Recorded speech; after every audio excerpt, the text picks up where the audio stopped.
YouTube, welcome back to my channel. It's been a minute, and I know I said I was going to be doing a lock journey, having lock videos.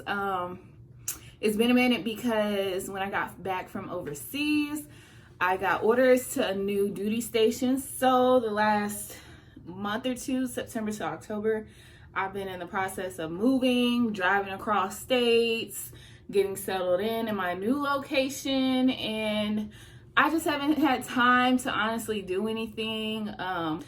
This video is strictly on my locks, and I am officially, let's see, locks is in March, so I guess what is that, 7 months, March, the end of March, so let's say April, May, June, July, August, September, October, it's the end of October, so I'm a fully 7 months locks, going into my 8th month of November. And I have to retwist, well, not retwist, I interlock my locks. So I have to, tighten my locks today because it's been 2 months. The last time I interlocked my hair was in September, right before my birthday, the beginning of September, right before my birthday. So it is time to interlock my hair again. And y'all, I'm loving my locks. Like I said, I am 7 months. And all of my locks are completely locked from root down until they get to the loose ends. Some of my locks in the crown are pretty much completely locked. I'm wanting some of them to be fully locked all the way down to the end, and I want the rest, to have loose natural ends. The 3 in the back of my nape, they're pretty much locked all the way down to the end, except for like the little loose curly ends that most people have.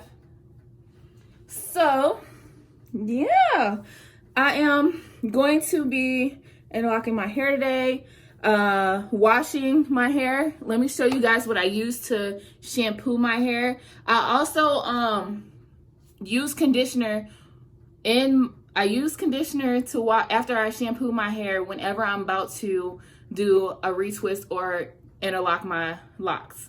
And that's once every 2 months, because I re-interlock my hair once every 2 months. Other than that, in between time, I will shampoo my hair maybe once a week, once every 2 weeks, because I do work out almost every single day and I sweat a lot. So, and I have to pull my hair back in a bun every day because, like y'all know, I'm military. So I do put leave-in conditioner oil in my hair, and that's the only thing I use in my locks. So I do like to shampoo my locks at least once a week or every other week. Tresemme, this is what I use. The curl hydration, this is what I use when I had loose natural hair. And so far, it has not done anything to mess up my locks. Now that my loose natural hair is locked, it's still working the same.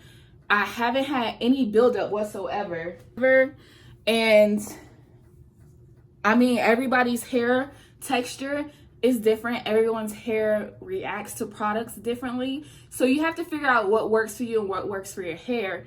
I haven't really changed much of my routine from when I had loose natural curls. I found that I don't use a lot of products, which is a plus, but however, I still do color treat my hair. The last time I colored my locks was about 2 weeks ago, and I only use box color on my locks. I don't want to use complete straight up bleach on my locks. I use no ammonia box color on my locks. And from what I can see, my locks take very well to just box color. I don't really have to, completely straight up bleach my locks. And that's a plus for me. Anytime I color my hair, I will use a mask, deep conditioner after on my locks, and immediately rinse it out. I don't leave it on there for more than 10, 15 minutes. I leave it on there while I'm in the shower, and then I rinse it out before I get out the shower, because I don't want it to sit in and just soak into my locks. But the last deep conditioner or treatment I used after coloring my locks was the Manuka honey and Mafuro oil. It's the intense hydration mask. This one's Shea Moisture. So this is what I used on my locks the last time I colored it, and my ends, they're still very soft. My curl pattern hasn't, you know, messed up since I've colored my locks, which is good. And the straight pieces at the top, that's from when I had loose natural hair, and it's from the last time I had my hair straightened and blown out at a salon. So that's why I have straight pieces at the top that never went back curly. So that's heat damage prior to my locks. However, but yes, so let me show you guys what I use in my locks on a daily. If you don't feel like making your own leave-in conditioner or refreshing spray, this is my holy grail right now. I just bought a new bottle because I'm out of my other bottle, but this is my holy grail for like refreshing spray. It's not heavy on your locks. It gives your locks a good smell, as well as giving some moisture into your locks. So it's a Moisture Miracle Coconut and Honey. This one, make sure you shake it, but this is my holy grail, you guys. Next, my leave-in conditioner I love to use on my locks is the Talio Wahid. This is the Detangler. This is what I used to use on my loose natural hair, and I still like using this in my locks. And as you can see, you guys, I don't have much buildup. Like, I don't even think I have any buildup, really, honestly.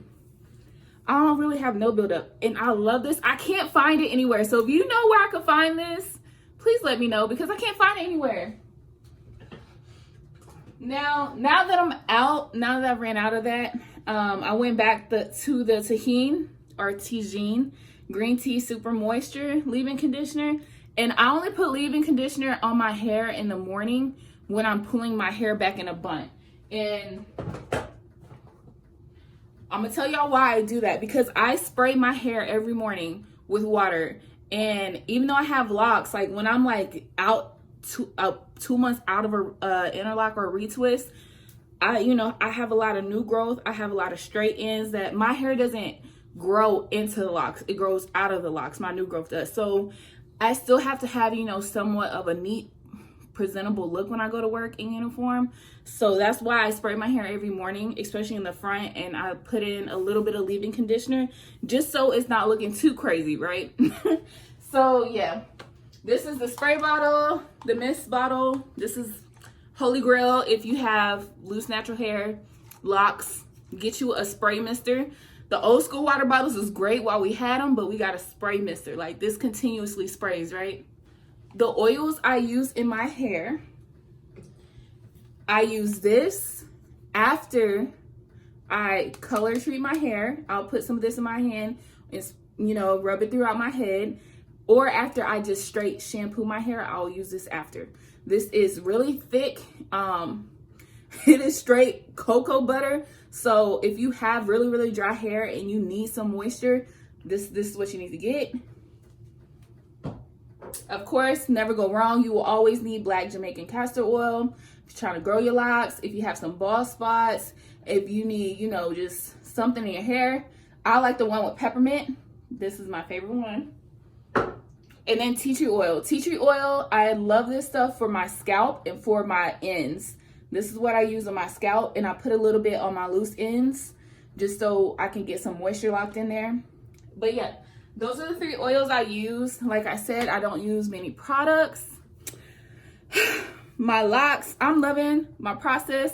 I do hate doing my hair, so I'll be dreading having to interlock my hair. But, it is what it is. I used to dread having to do my loose natural hair. So, yeah, I've only had my hair done at a salon or by somebody else once. And that was back in the end of July. That was the only time. My whole process, I've interlocked myself except for that one time. So, yeah. Just so y'all can see what I'm working with. You can see my new growth.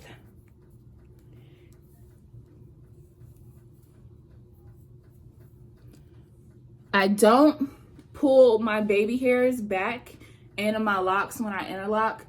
That's just what I'm not going to do. I don't want my edges or my hairline to start to recede. So I'm not going to do that at all. And I also try not to pull all of my nape hair. So I try to leave a little bit of my nape out just so I don't get like, you know, bumpy or redness or scarred back there, because that can possibly happen. So yeah, I'll get back to you guys after I get out the shower, after I wash my hair. I am done with my locks. I do apologize that I didn't get to film me actually doing a lock or some of the process. I was like, really, I don't know, it was weird. Like, I was very much on and off today. I had a lot of stuff to do throughout the time of me locking my hair. I have a dog as well, so that took, you know, me taking her out a couple times and then getting something to eat as well. So I had several breaks throughout the process. I finished around like 9:15 and I started at like noon. So today was a whole day. Like, today was a whole day process, from washing to actually interlocking my locks. But I wanted to make sure you guys saw the end process, or the end results. These are my locks interlocked. Like I said, I am at the end of 7 months. November is starting my 8th month. This is what the back is looking like. I'm loving my journey, you guys. I really am. I can't wait till like I get past the super frizzy stage. I know my locks are always going to be frizzy just because of the type of hair texture I have. I have, you know, really curly hair, and I have mixed fine texture hair. Like, I have different textures throughout my head. So I know I'm always going to have some type of frizziness, but I can't wait for them to, like, you know, mature more. I can't wait for that. But yeah, I just want to show you guys the end results. Also, what I use while I'm interlocking, my trusty spray bottle, of course. It has a little bit of leave-in conditioner in there. You want to make sure you spray your locks throughout your process of retwisting or interlocking, because you don't want to do that on dry hair. That can cause breakage. So you always want to keep them damp, especially your roots. With interlocking, you want your roots to be damped.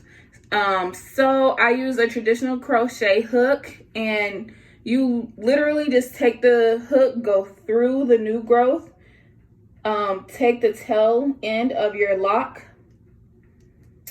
put it in that latch, and then you're gonna pull it through the new growth that's at the root. And the rotation I use is I go from side down, other side, and then up. Always end on the up. Always end in the upward position, because that's the way that your locks lay downwards and flat, going up through the root, and then taking the tail end and pulling it downwards through the root. That's how you get your locks to lay flat downwards. Unless, you know, you're doing a type of style and you're going towards the back, that's fine too. But my preference is to always end in the downward position with the crochet hook going up through the root and downwards, pulling downwards. So yeah, this is the locking gel that I do use as of now. The Jamaican Mango and Lime Resistant Formula Locking Gel. This is their new formula. This is the newest one that they have out, and it's the no buildup, no flaking. I've used this once before, the last time I interlocked my locks, and I can honestly say that I didn't have any buildup or flaking whatsoever in my locks. So far, it is living up to what it's saying, its name, and I really like it. I only use literally like a pea size. I'll use that much, and I would take the new growth. Let's see, for example, on this lock, you can see that new growth that's wrapped around there. I would take that new growth with the locking gel, wrap it around the lock before I interlock. Wrap your new growth around the lock that you parted out, and then interlock. That's how you get that new growth to go into your lock. So that's how you do that. So yeah, you guys, this is the finished look. I love like I said, I love my locks. This is the amount of baby hair that I leave out. I told you guys I leave out my edges. I don't leave out a lot, but I leave out just enough to where my edges aren't completely pulled back, right? So yeah, let me know what you guys think in the comments section down below. Give me any tips, any tricks, any general comments that you have, some things that you would like me to try next, or a video that you would like me to post next about my locks, or about locks in general, or about interlocking in general, because I know a lot of people are skeptical about interlocking, but it is the holy grail for hair textures like mine. And if you just generally sweat and work out all the time, you don't want to necessarily palm roll, because that's not going to stay in, right? You want to interlock. And I know people with super coily hair who interlock as well, their locks. So it's not just for hair texture like mine. It's not just for, you know, 3C, 4A. Like, I know people with 4C hair texture who interlock as well. So if you want any advice on that, let me know down in the comment section down below. And if you like my content, please like the thumbs up button, click the thumbs up button. Please subscribe. Let me know any future videos you guys want to see, and I'll see you in the next video. Peace.